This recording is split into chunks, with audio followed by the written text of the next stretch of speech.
Mas eu quero louvar a Deus porque Deus permitiu tanto eu como você de chegar aqui para prestar culto de adoração. E todas as vezes que nós adoramos a Deus, todas as vezes que nós oramos ao Senhor, nós temos a total certeza que Ele também vai falar ao nosso coração por intermédio da sua palavra. Eu sei, meus irmãos, que não só eu, como os demais que me ouvem aqui nessa noite, estamos vivendo uns dias maus, dias de muitas dificuldades, de lutas travada, expectativas que há no nosso coração e no nosso entendimento. Só que só tem uma saída para mim e para você. Pedro, escrevendo a sua epístola, capítulo 5, verso 7, ele falou algo muito importante, que acontece comigo, que acontece com você. Eu percebo daqui, porque isso também está acontecendo comigo. E a Bíblia diz: lançando sobre ele toda a vossa ansiedade, porque Ele tem cuidado de vós. Eu quero lembrar você que você, a partir do dia que estendeu a sua mão ao céu, a partir daquele momento o seu nome foi escrito no livro da vida. E a partir daquele momento, Deus soberano, Criador de todas as coisas, não perde de vista nem eu e nem você. Ele não esquece a nossa história. Ele sabe exatamente tudo o que está acontecendo comigo, que está acontecendo com você, e Deus usa todas as coisas para aperfeiçoar o nosso caráter. Nós não entendemos agora. Tem muitas perguntas que eu estou fazendo para Deus, alguns questionamentos que eu estou fazendo, só que eu não estou entendendo o mover de Deus. Mas quando eu olho na Bíblia, o apóstolo Paulo, aquela pessoa que Deus levantou no Novo Testamento para ser o maior doutrinador da Bíblia Sagrada, é o apóstolo Paulo. E quando você vai nas suas epístolas paulinas, você aprende, ele escreveu aquilo que não pode ser interpretado só nos momentos favoráveis. Está escrito: todas as coisas cooperam para o bem daqueles que amam a Deus. Só que infelizmente eu e você só quer aquilo que é favorável. Nós queremos esse versículo e a aplicação do mesmo na nossa vida quando tudo está corretamente, quando está caminhando conforme os projetos de janeiro, conforme a expectativa que você criou no teu coração, na sua inteligência. Mas no percurso muitas coisas deu errado. Muita coisa que eu e você planejou deu errado. Frustramos, nos decepcionamos e nós não entendemos, mas aquela frustração, aquela decepção, aquilo que você não conquistou, aquilo que você não colocou as suas mãos, Deus, através dessa situação, está forjando o meu e o seu caráter. Ele está tirando dessa parte ruim desse versículo, que é todas as coisas, no plural.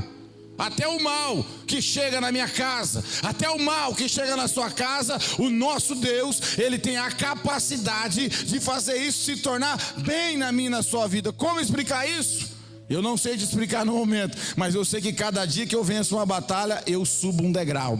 Cada dia que eu vou sendo aperfeiçoado em algumas situações da minha vida, eu vou percebendo um amadurecimento de Deus dentro de mim. E se tem uma coisa que nós precisamos aprender com pressa na nossa vida, é amadurecer. Porque hoje eu estou cansado de encontrar pessoas que não têm maturidade para resolver nada na sua vida, para suportar nada na sua vida. E muita gente tem deixado a fé, tem deixado o compromisso com Deus, porque não tem maturidade na sua vida. Não passou ainda na fase das tentações, das provações, para se tornar maduro. Porque o diabo, meus irmãos, ele sempre vai ter prejuízo quando ele vem tentar derrubar alguém maduro. Alguém que tem maturidade.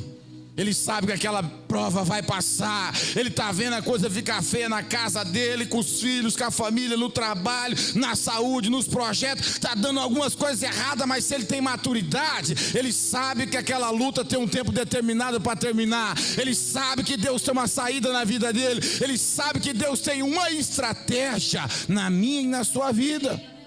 Deus tem uma estratégia, pastor. Você não está sabendo o que está acontecendo comigo. Eu tenho certeza que Ele tem uma saída para mim e para você. Basta nós não nos esquecermos de quem nós somos. Pergunta para você quem você é. É claro que eu sou um ser humano limitado e mortal, mas eu sou filho de Deus. Prova bíblica, João 1,12. todos quanto receberam deles o poder de ser chamados filhos de Deus. Você não entendeu o que eu quero te dizer? Que lá no mundo espiritual, quando o diabo se aproxima de alguém, ele escuta uma voz: é meu filho, é minha filha, me pertence. Ele tem que dar marcha ré, meu irmão. Ele tem que começar a conversar. Ele tem que começar a pedir permissão. Como o nosso irmão aqui na introdução do culto, o Levi, falou sobre isso, que aconteceu com Jó, e aconteceu também com Pedro. Jesus falou: olha, Satanás pediu para se andar com a sua vida, mas eu intercedi ao Pai. Então você precisa tranquilizar o seu coração. Nós estamos vivendo um período difícil da igreja, onde Deus, através de toda dificuldade, não aqui só geograficamente falando, mas no Brasil, Ele está separando homens e mulheres de valor. Deus está tirando de dentro da igreja alguém que verdadeiramente é a igreja. Alguém que não vem trocar nada com Deus, alguém que não vem negociar nada com Deus, mas alguém que tem intimidade de estar na tua presença, independente da situação e do momento. Porque hoje, meus irmãos, eu não quero ver crente adorar a Deus só porque está com o carro zero na mão, porque aconteceu a entrada da faculdade na empresa. Não, o que me chama a atenção, ainda mais a de Deus, é quando você vem adorar a Ele, sabendo que você vai chegar na sua casa e você vai precisar orar, porque você vai abrir a geladeira e vai ter lá só água, mas mesmo assim você teve força para chegar e adorar a Deus. Você acha que isso não é percebível ao céu? Você acha que o céu não vê isso? Você acha que o céu não está vendo a sua situação? Ele está vendo, mas o que muda é o nosso comportamento, irmãos. Eu estou pregando para mim. O que muda é a nossa atitude mediante as provas que vem chegando a cada dia. Pô, mas está acabando o ano, eu poderia acabar a prova. Não, Deus está aperfeiçoando o nosso caráter. Deus está levando a minha e a sua vida à maturidade espiritual. E quando eu falo de maturidade espiritual, nós temos que também fazer uma associação na maturidade de vida. Veja você que é casado há alguns anos aí, veja você que já tem uma certa idade, quantas vezes você já venceu tantas lutas e batalhas na sua vida humana por causa de uma palavrinha: maturidade.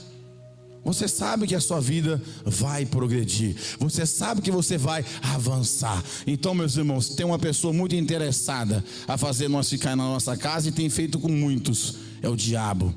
Porque se alguém fica na sua casa, aparece a primeira evidência de uma apostasia, abandono da fé. Porque a igreja é o hospital, a igreja é a mãe, a igreja é o lugar de reabastecer as nossas forças espiritual. Se eu fico em casa, eu vou ficando fraco, cada vez mais fraco. Então a gente precisa entender isso, que tem um segredo. Pastor, eu não queria estar aqui. Quem disse para você que muitas vezes eu queria estar aqui? Não. Mas só que o crente tem que andar na contramão da sua própria vontade. Você já percebeu aquela palavra? Quem quer vir? Eu só estou na introdução ainda, me deram um pouco de tempo aqui. O Levi falou: eu vou acabar mais cedo. Ele falou: você não vai acabar. E eu gosto dessa naturalidade. Eu gosto de perceber Deus catar eu, catar você, e a gente aprender alguma coisa, a gente levar algo que Ele falou no nosso coração. E nós precisamos aprender algo. A nossa vida tem um propósito estabelecido por Deus. Não podemos perder o nosso foco. Ah, pastor, mas eu estou vivendo uma situação tão difícil que eu estou querendo parar. E quando o nosso amado deu a saudação, bateu com aquilo que eu quero pregar. Eu não ia pregar, decidi pregar. É bom ser pastor por causa disso. Você pode escalar e pode dizer: não vou pregar, porque eu já vivi isso com muitos pastores. Me escalava na hora que eu ia pregar: não, você não vai pregar não. Ficava brabo: não, você vai pregar. Chegava na hora do culto: não, você não vai pregar não, vai ser que eu vou pregar. E Deus também estava trabalhando o meu caráter. Você está entendendo? Modelando a nossa vida para a gente ter mansidão. É difícil ter mansidão para homem, não é? Calmaria, é no meio do vento e dos trovões e dos relâmpagos que Deus vai modelando o seu caráter. Isso acontece com mulheres também. É só você galgar algum cargo na igreja, vai ter coisas que você vai projetar, vai receber uma autoridade para fazer tal coisa, vai chegar no dia e não vai dar para fazer. E você vai ter que adorar a Deus do mesmo jeito. Eu tinha que adorar, irmão. A igreja estava cheia, porque geralmente o pastor gosta de passar a igreja para os outros pregar quando ela está vazia. Isso aí todo pastor faz isso. E eu aqui honro os irmãos Santa Ceia, domingo, mas eu fui forjado assim. Se a igreja enchia, ele me mudava a minha data. Então você vai pregar depois, num culto que ele sabia que não ia ter muita gente. Isso é do ser humano. Mas Deus estava trabalhando no meu caráter. Você entendeu como é que você serve um Deus que de tudo de ruim que você pensa que você está vivendo, Ele pode te trazer um amadurecimento. Quem está me ouvindo? Glória a Deus por isso. Agora nós vamos abrir a nossa Bíblia, com a ajuda de Deus, em 2 Coríntios, capítulo 12. Eu encontrei essa palavra no meu coração e a queimou profundamente na minha vida hoje. Glória a Deus. E é bom que amanhã a gente vai descansar um pouquinho. Estamos aí projetando um descanso, é gostoso, né? Sexta, sábado, domingo. 2 Coríntios capítulo 12. Eu vou ler do 1 ao 12 com os irmãos, ou ao 10 possivelmente. O espinho na carne e a glória. Todos acharam? Diga amém. Diz assim: considerando, pois, ser necessário que vos exponha minhas glórias, embora não me seja vantajoso orgulhar-me, passarei as visões e as revelações do Senhor. Conheço um homem em Cristo que há 14 anos foi arrebatado ao terceiro céu. Se foi no corpo ou fora do corpo, não entendo exatamente, Deus o sabe. Mas sei que esse homem, e isso ocorreu no corpo ou fora do corpo, não sei, mas certamente Deus o sabe. Verso 4: fui arrebatado ao paraíso e ouvi palavras inexprimíveis, as quais não é concedido ao homem comentar. Nesse homem me orgulharei, mas não em mim mesmo, a não ser em minhas próprias fraquezas. Guarda essa palavra, fraquezas. Ainda que eu decidisse gloriar-me, não seria de fato insensato, porquanto estaria narrando verdade. Contudo, evito falar sobre isso, para que ninguém pense a meu respeito mais do que seja capaz de observar em minha vida, ou de mim pode ouvir. Verso 7: e para impedir que eu me tornasse arrogante, veja só, por causa da grandeza dessas revelações, foi-me colocado um espinho na carne, um mensageiro de Satanás, para me atormentar. Verso 8: por 3 vezes roguei ao Senhor que o removesse de mim. Aí vem a resposta de Deus, está vendo? Nem sempre Ele vai dar a resposta que a gente quer. Olha que texto fantástico. Verso 9: entretanto, Ele me declarou: a minha graça é suficiente, pois o meu poder, é aqui que eu quero começar a pregar daqui a pouco, pois o meu poder se aperfeiçoa na fraqueza, sendo assim de boa vontade, me gloriarei nas minhas fraquezas, a fim de que o poder de Cristo repouse sobre mim.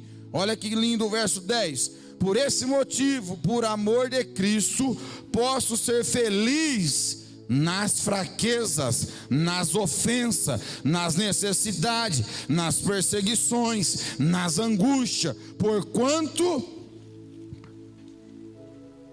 estou enfraquecido e sou forte. Meu Deus, alguém já leu esse texto alguma vez na sua vida?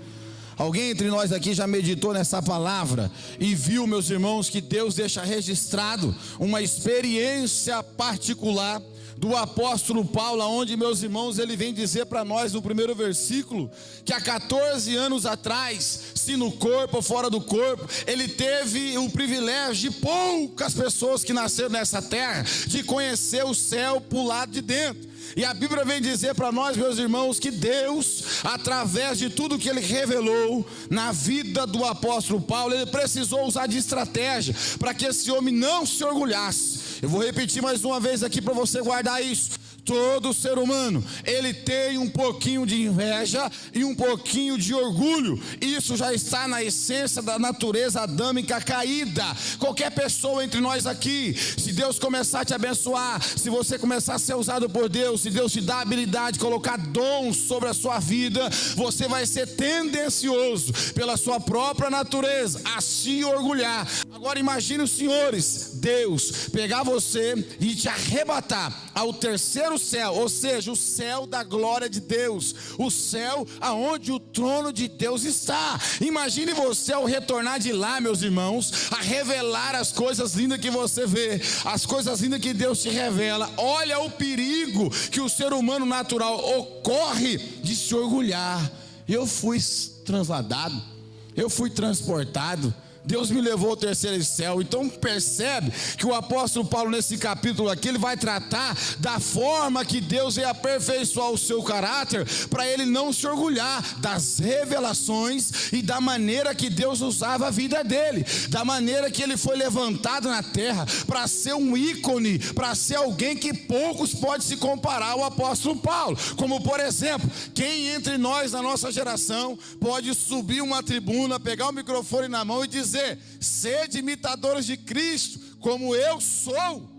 Imagine a responsabilidade que alguém tem que ter de dizer para que as pessoas olhassem para a vida dele e sejassem seus imitadores. Então percebe que Paulo tinha tudo para se orgulhar, porque ele era poliglota, era muito inteligente, ele falava mais em língua do que todos os apóstolos, era usado de uma forma extraordinária nas mãos de Deus. Mas Deus, para cuidar do coração daquele homem, falou: vou colocar um espinho na carne. Permitiu que o mensageiro de Satanás colocasse um espinho na sua carne para ele não se orgulhar. Mas como ele era crente, como eu e você, ele sabia que Deus resolve tudo na oração. E o texto vem dizer que ele ora uma, ele ora duas e ele ora 3 vezes. E Deus então dá uma resposta dura: olha, a minha graça te basta, ou seja, o meu favor, o meu benefício na sua vida te basta, não vou tirar o espinho. Por quê? Deus sabia do resultado final. Eu quero que você aprenda uma coisa aqui. Tem muita coisa que eu peço para Deus,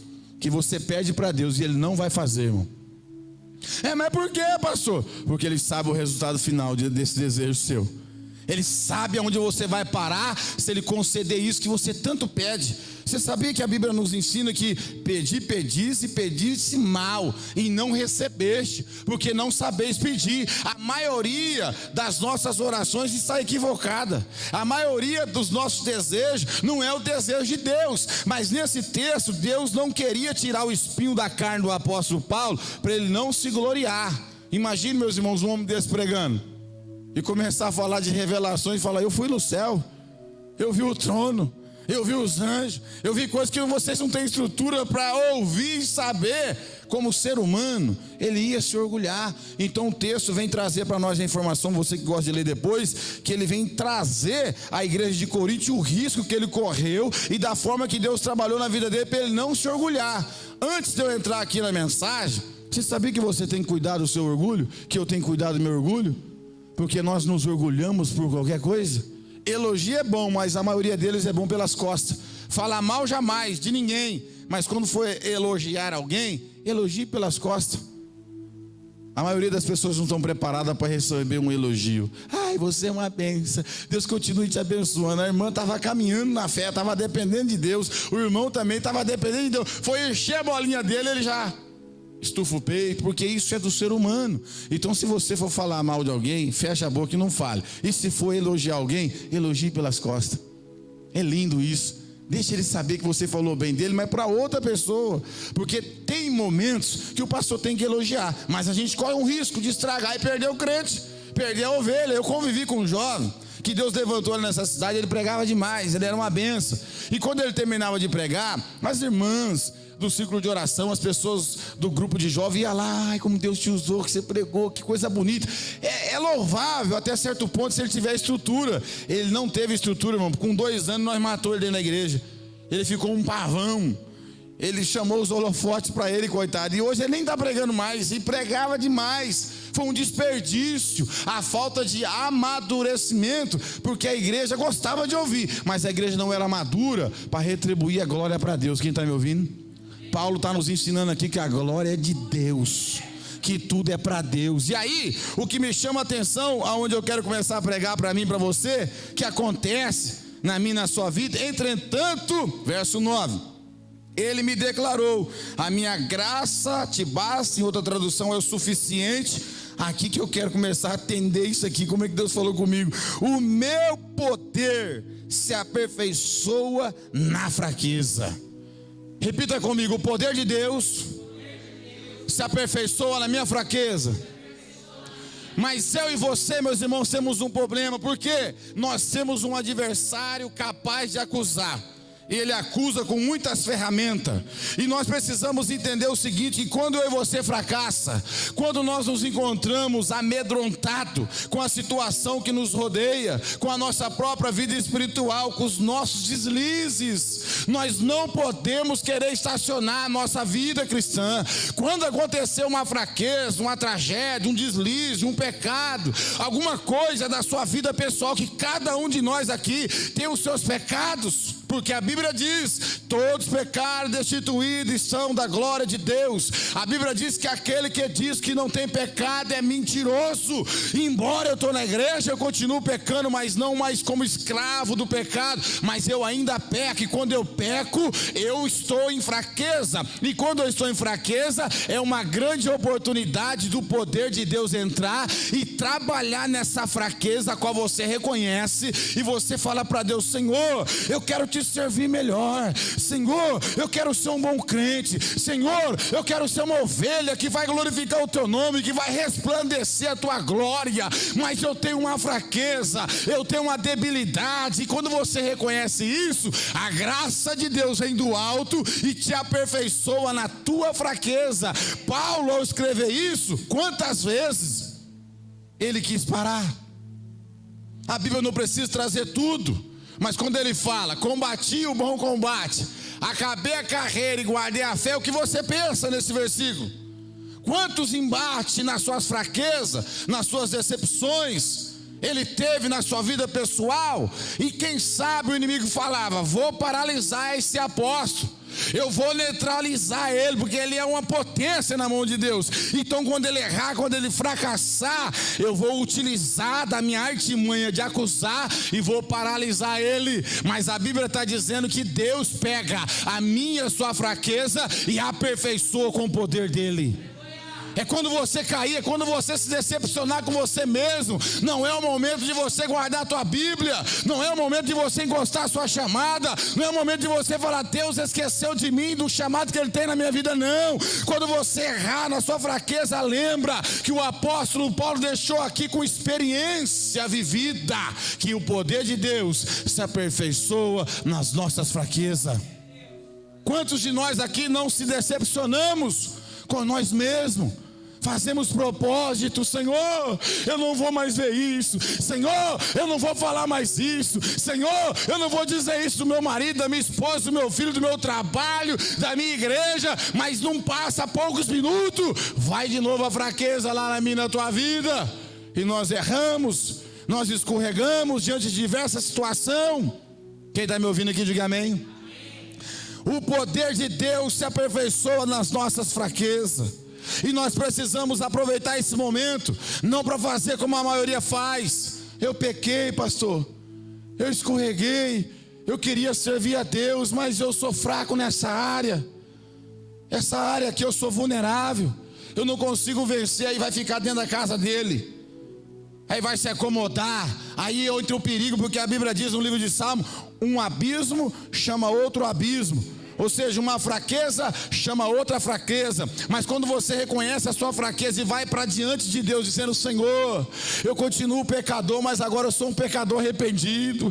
Eu me arrependo de ter falado isso, eu me arrependo de ter visto isso, eu me arrependo dessa atitude que eu fiz, isso está me causando um constrangimento. Eu quero a tua presença, eu quero o aperfeiçoamento do Senhor na minha vida. Percebe, meus irmãos, que nós somos visitados com a glória de Deus, com a graça de Deus, porque o ser humano precisa reconhecer que ele precisa de Deus. Eu vou precisar de Deus até morrer. Você vai precisar de Deus até morrer. Em nenhum momento nós vamos ter condições suficientes para dizer: eu posso, eu consigo sozinho. Não. Vai ser nas fraquezas, vai ser nos deslizes que Deus vai continuar usando o seu poder para aperfeiçoar a nossa vida na nossa fraqueza. Tem alguém que quer pegar eu e você lá fora quando eu e você está fraco, mas tem alguém lá em cima que manda em todas as coisas, que pega essa fraqueza e nos fortalece. Presta atenção, como você já voltou muito crente para a igreja depois de uma reconciliação, depois de um reconhecimento de uma fraqueza sua, depois de você fazer o reparo diante de Deus. Porque o apóstolo Paulo está dizendo aqui, meus irmãos, uma história que está dentro da vida dele. Quem sabe nas prisões, Imagine os senhores aqui ser preso por ser justo, ser preso por levar as boas novas, o evangelho, sem ser criminoso. Tem criminoso que está preso, mas ele infringiu a lei. Tem que estar preso mesmo, quebrou as regras da sociedade. Ele sabe que ele está lá porque ele praticou um crime. E é ruim ficar lá mesmo praticando um crime. E agora? Você está preso levando o amor de Deus. Você está preso levando a palavra de Deus. Imagina o sentimento de fraqueza que ocorreu já na vida de Paulo. Mas aí a Bíblia vem dizer para nós que sempre ele estava orando, sempre ele estava adorando. Então nas nossas fraquezas, irmão, não é para fechar a boca não. Nas nossas fraquezas não é para calar o cântico de Deus na nossa vida não. É nas fraquezas que nós temos que encontrar um louvor de adoração, de reconhecimento que Deus ainda, embora nós sejamos fracos, Ele continua sendo Deus na minha e na sua vida. Porque o diabo muitas vezes quase me arrastou com essa conversa. Você não pode, você é falho, você é fraco. Mas quando eu me achei dessa palavra aqui, se o apóstolo Paulo, junto com o nosso irmão João, os dois homens do Novo Testamento, que foi ao terceiro céu, Deus usava a fraqueza dele para aperfeiçoar o seu poder na vida dele. Imagine na minha e na tua vida. Imagine, meus irmãos, o grau de intimidade que Paulo tinha. E ele era fraco, porque ele diz na sua palavra, está escrito: o bem que eu quero fazer, eu não faço. O mal que eu não quero fazer, eu acabo fazendo. O que isso significa? Que essa natureza nossa aqui, vira e mexe, ela vai nos decepcionar. Você precisa estar preparado para isso. Você não pode permitir que o diabo venha te sepultar. Ah, pastor, eu pequei. Tome a Bíblia aqui, tome a carteirinha. Eu sou fraca. Ah, é? Quem diz para você que Deus te abandona você porque você é fraco? Não, a Bíblia quem diz, e não sou eu. Se confessarmos os nossos pecados, Ele é fiel e justo, e o sangue de Jesus nos purifica de todo o pecado. E a gente sai cada vez mais forte de uma fraqueza, irmão. Você ora mais, você lê mais, você busca mais a presença de Deus, porque isso não é mérito seu, é o poder que vem do alto te aperfeiçoando. Então está na hora de você reagir. Esse negócio de você falar a vida inteira: sou fraca, sou fraca, sou fraca, sou fraca, sou fraca. Pera lá, na sua fraqueza tem um Deus poderoso que vai te fazer valente, vai te fazer forte, pelo poder da sua palavra. Vamos dar um exemplo de alguém que era fraco? Lembra quando Deus se apresenta para Moisés, lá na sarça ardente? Êxodo capítulo 3. Ele assusta, ele vê o resplendor da revelação de Deus. Mas no capítulo 4, verso 11, a Bíblia vai dizer que ele fala: quem sou eu? Sou pesado de línguas. Fraqueza, timidez. Eu vou lá falar com o faraó? Olha só, complexo de inferioridade. Fraqueza, não sei falar, sou gago. Em algumas traduções, fraqueza. Aí Deus pega e fala: não, mas quem fez a boca? Quem criou todas as coisas? Fala com Moisés no capítulo 4, versos 10 e 11. Quem que fez os olhos? Quem que fez os ouvidos? Aí começa o poder de Deus operando na fraqueza do homem. Quem foi Moisés? O gago, o tímido. Não vou. Em outras palavras, tem mais gente aí. Assim é com muito crente. Eu não posso. Timidez, complexo de inferioridade, não sei falar, fraqueza. Mas nessa fraqueza, aquele que está chamando vai te aperfeiçoar, vai te capacitar, vai colocar o poder dele dentro da tua vida, e você vai ver o que ele vai fazer. Você vai ver o resultado final do poder de Deus na sua fraqueza. Qual foi o resultado de Deus na vida de Moisés? No final, o maior de todos os líderes que a gente pode ter, se lembrar no mundo antigo, é Moisés. Aquele que era pesado em palavras, aquele que era tímido, que não queria enfrentar o faraó. Quantas vezes depois que Deus aperfeiçoou a fraqueza de Moisés, ele se debateu com o faraó, frente a frente, assim, ó: Deus está mandando fazer isso, Deus está mandando fazer aquilo. Aquele que não queria ir, aquele que se sentiu pequeno, Deus utilizou da fraqueza dele e fortaleceu. Então, irmãos, fazendo a primeira aplicação na minha e na sua vida, nós não podemos permitir que a nossa fraqueza nos neutralize, nos tranca dentro da nossa casa, nos faz você pensar que você é incapaz de fazer alguma coisa para Deus, de se sentir filha de Deus. Ninguém pode mudar o que Deus está para fazer na tua vida se você aceitar essa condição e dar para Ele essa oportunidade dele aperfeiçoar a sua vida na sua fraqueza. Porque os maiores homens e mulheres de Deus experientes são os que mais erraram. Você não pode ouvir alguém que não tem história para contar. Quando você escuta um pastor veterano, como a gente tem alguns patriarcas na nossa igreja, veja a trajetória. Não é uma trajetória perfeita, porque só tem uma trajetória perfeita, a de Jesus Cristo.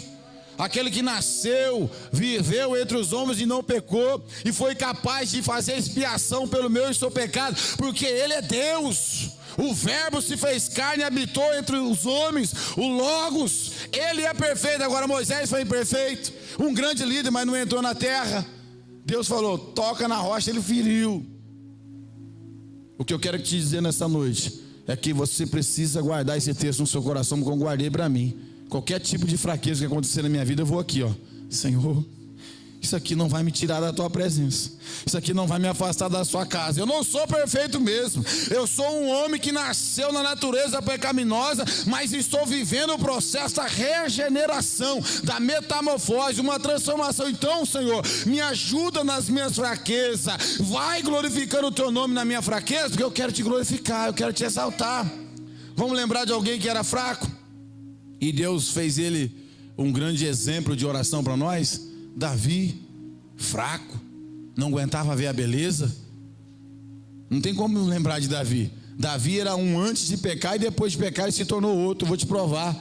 Davi, depois que peca, meus irmãos, ele reconhece a sua fraqueza, ele reconhece a tragédia que ele cometeu. Ele era fraco. Imagine a idade dele. Eu não imagino a idade quando ele viu Betseba, beleza, não teve estrutura de suportar, estava na cadeira mais importante de Israel, mandou trazer, fraco, fraqueza, caiu, mas não ficou prostrado. Por quê? O Salmo 51 existe por causa que ele reconheceu a sua fraqueza. Cria em mim, ó Deus, um coração puro, renova em mim um espírito reto, torna-me, dá-me a alegria da salvação, e não retire de mim o teu Espírito Santo. Oração após a fraqueza. Depois que ele caiu no adultério, acredita-se os historiadores que foi uma vez só. Davi não foi um adúltero, quanto mais, pega, não, foi uma vez só. E as outras mulheres que ele teve foi esposa. E nós sabemos que havia poligamia naquele tempo. Os reis tinham 2, 3 mulheres. Deus nunca aprovou isso, mas pela dureza do coração da maioria, eles arrumaram problema para a vida deles. Queria ter 3, 4 mulheres. Imagina o problema. Vai ser muito difícil controlar essa casa. Quem manda mais? Tiveram problema, pode olhar na Bíblia, você vai ver que todos eles tiveram problema. Mas Deus aperfeiçoou na fraqueza de Davi. Quem foi Davi depois?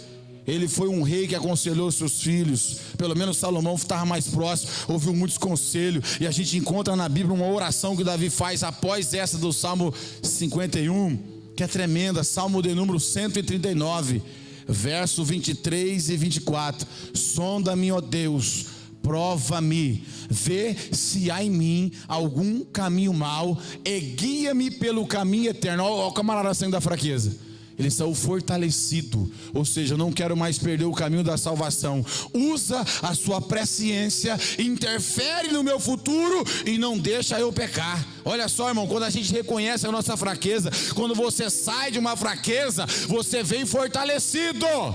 Você vem dizendo para o diabo: dessa vez eu não fiquei em casa, dessa vez você não me amarrou. Eu estou na presença de Deus porque o poder dele está se aperfeiçoando na minha fraqueza.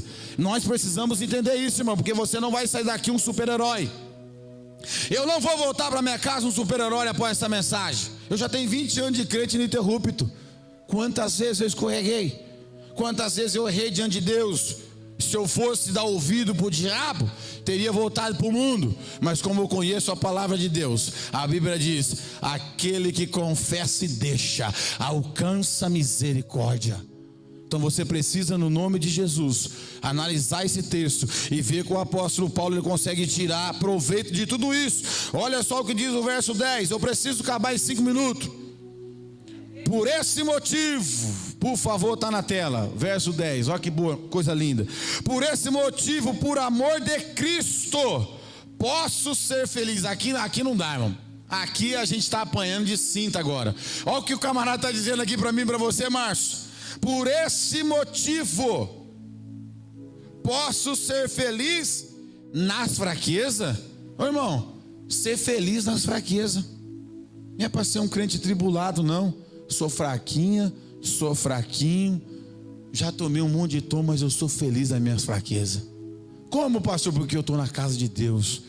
Isso aqui que aconteceu na minha vida não foi o suficiente para me lançar da presença de Deus, porque o texto está dizendo, não sou eu. Olha lá, por esse motivo, por amor de Cristo, posso ser feliz nas fraquezas. Está no plural. Pelo menos aqui na King James, são diversas que acontecem também na tua vida, que é uma. Às vezes Deus manda eu e você amar, nós não amamos, uma fraqueza. Deus manda a gente doar alguma coisa para alguém, a gente não doa, uma fraqueza. Deus manda a gente perdoar, a gente não perdoa, uma fraqueza. Deus manda a gente cooperar mais, a gente não coopera por dureza do coração, uma fraqueza.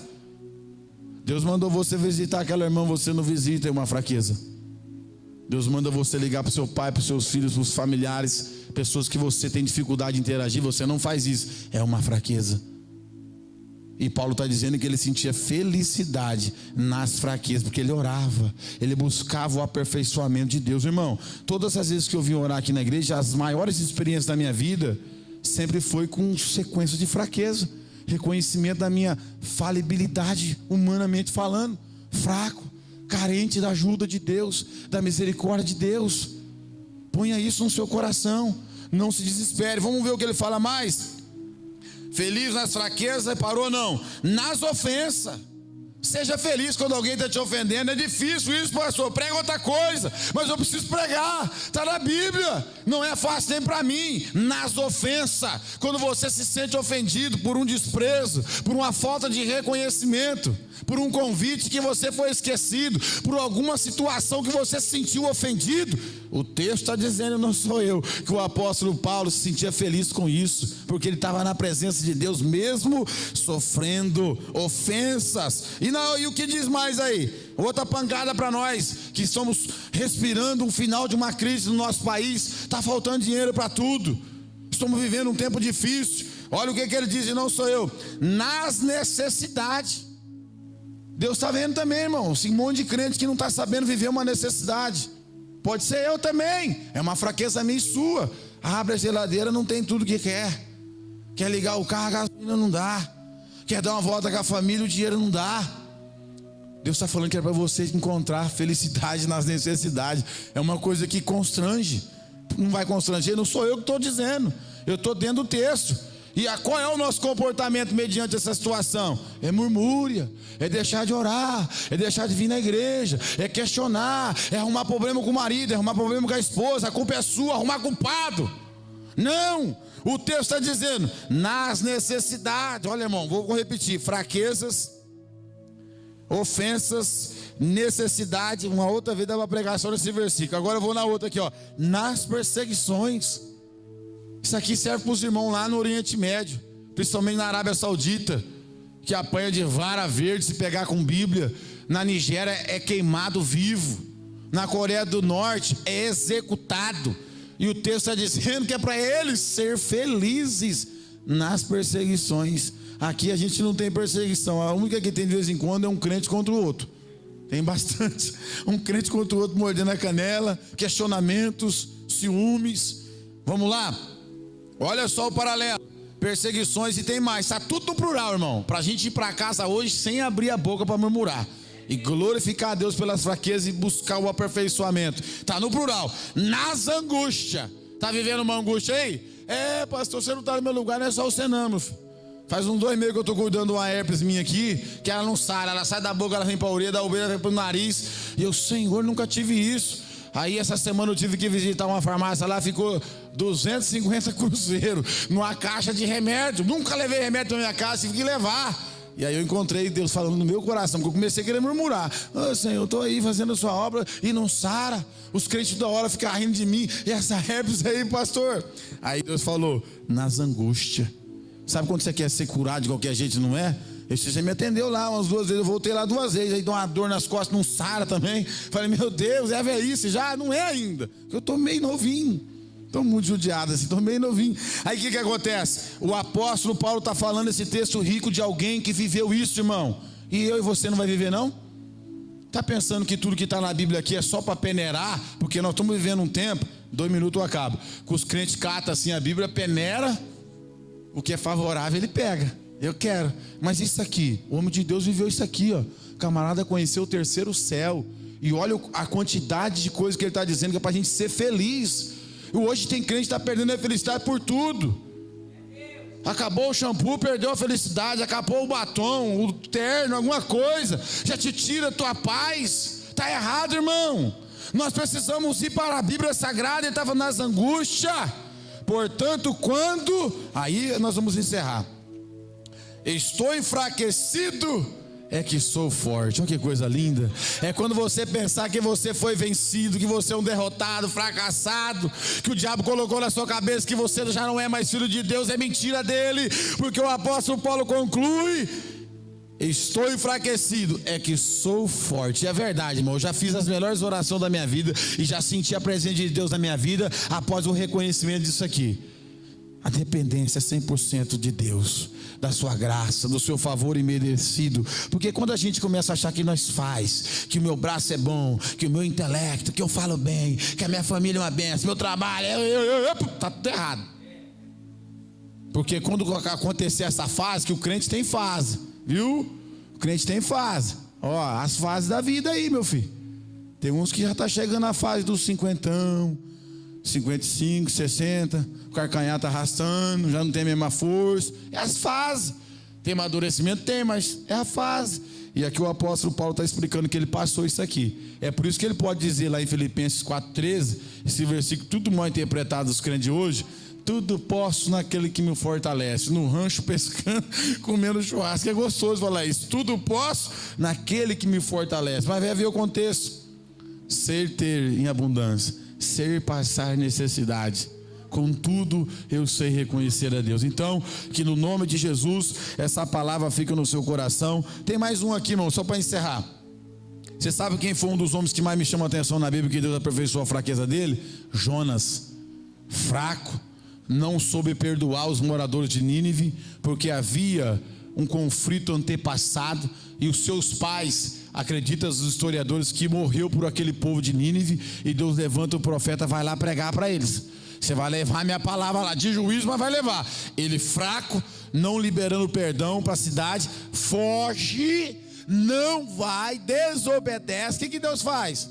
Usa os elementos da natureza, um grande peixe, uau, fica 3 dias lá. O que a Bíblia vai dizer para nós? Quem não leu o vídeo de Jonas está perdendo, é 3 capítulos só. De lá do vento ele ora. O que Deus faz? Aperfeiçoou o seu poder na fraqueza de Jonas. E Jonas é o profeta mais bem sucedido da raça humana. Ele prega e uma cidade inteira se converte. Até os animais fazem jejum, até o rei, todos os moradores, crianças, idosos, todos jejuaram e todos se converteram. Através do quê? Do poder de Deus se aperfeiçoar na fraqueza dele. Não queria perdoar, não queria levar a palavra. Aí depois ele se conserta, Deus usa aquele elemento da fraqueza e vai lá pregar, meu filho. A cidade inteira se converte com o jejum. O maior avivamento histórico, na minha opinião, é a cidade de Nínive. Se arrepender com um pano de saco e cinza na cabeça. Os animais não beberam água, não comeram comida, e toda a cidade se converteu, e a ira de Deus se desviou daquela cidade. Através de quem? De um profeta fraco, desobediente, que Deus usou o seu poder para se aperfeiçoar na sua fraqueza. Então que Deus te abençoe, que você lembra disso. Quando você fraquejar, você é forte, levanta, busca a presença de Deus, que Ele vai te levantar, vai te fortalecer, e o diabo não vai mais te acusar, porque você sabe que através da sua fraqueza o poder de Deus entra e te levanta. Deus abençoe tua vida, Deus abençoe minha vida, que nós possamos levar para casa essa palavra em nome de Jesus. Amém, irmãos? Ficamos em pé.